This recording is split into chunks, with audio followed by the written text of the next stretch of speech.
கைலாய மலையில் வாழ்ந்த சித்தர் சட்டைமுனி ஒரு நாள் ரங்கநாதரை தரிசிக்க விரும்பினார். ரங்கநாதா, உன்னை தரிசிக்க நான் ஸ்ரீரங்கம் வருகிறேன்.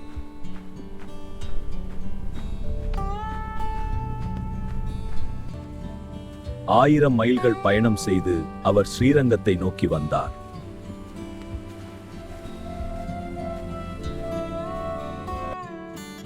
ஆனால் அவர் கோயிலை அடைந்த போது இரவு நடை சாத்தப்பட்டிருந்தது.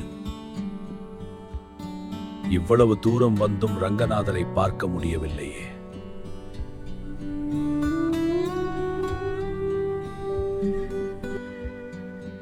ரங்கநாதா, ரங்குதா.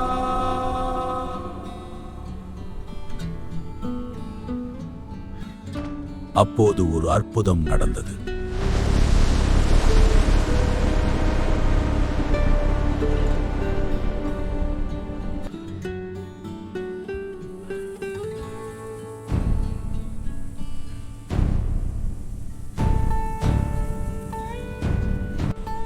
மூலவர் ரங்கநாதர் தாமே வாசலில் காட்சியளித்தார்.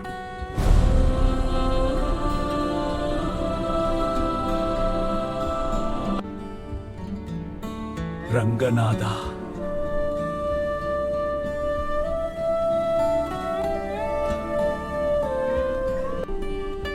அந்த ஆனந்தத்தில் சட்டைமுனி மயங்கினார்.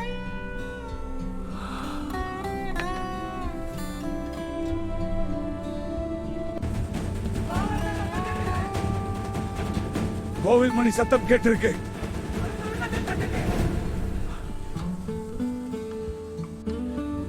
அவரது கையில் பெருமாளின் ஆபரணங்கள் இருந்தது.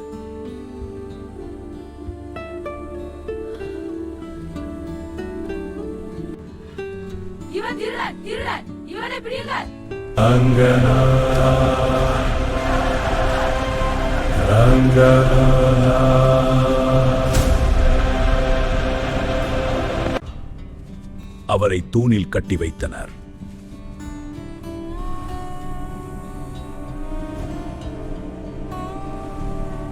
அதற்குள் தகவல் தெரிந்து மன்னர் அங்கு வந்தார்.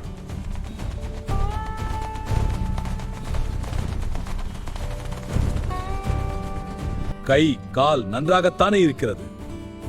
உழைத்து பிழைப்பதை விட்டுவிட்டு இப்படி திருட்டு புத்தியுடன் இரவு நேரத்திலே கோயிலை திருடி செல்ல நிற்கிறாயே.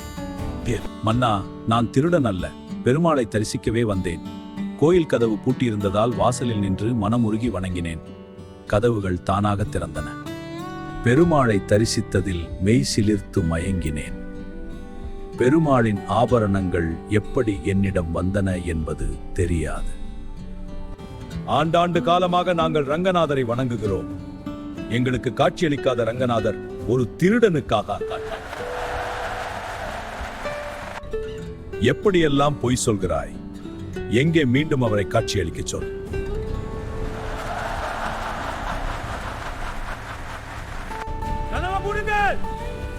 கதவை மூடலாம்.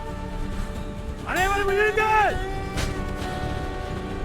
கதவு மூடப்பட்டது. எங்கே ரங்கநாதா என சத்தமிடு. கதவு திறக்கிறதா என பார்ப்போம். ரங்கநாதா, இது என்ன சோதனை?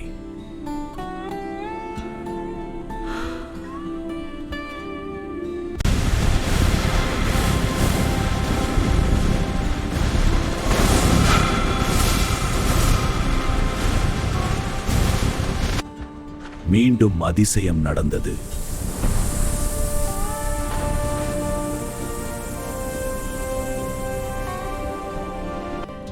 ரங்கநாதர் அணிந்திருந்த ஆபரணங்கள் அனைத்தும் சட்டைமுனியின் கைக்கு வந்தன. மன்னரும் மக்களும் சட்டைமுனிக்கு நிகழ்ந்த அற்புதத்தை எண்ணி மெய்சிலிர்த்தனர். எங்களை மன்னிக்கவும் சித்தரே. அனைவரின் முன்னிலையில் சட்டைமுனி ஜோதி வடிவில் ரங்கநாதருடன் கலந்தார்.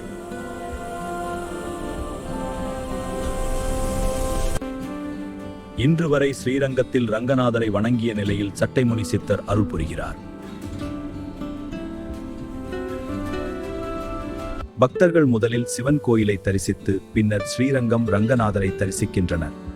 சட்டைமுனி சித்தரின் வரலாறு சைவமும் வைணவமும் ஒன்றே என்பதை உணர்த்துகிறது.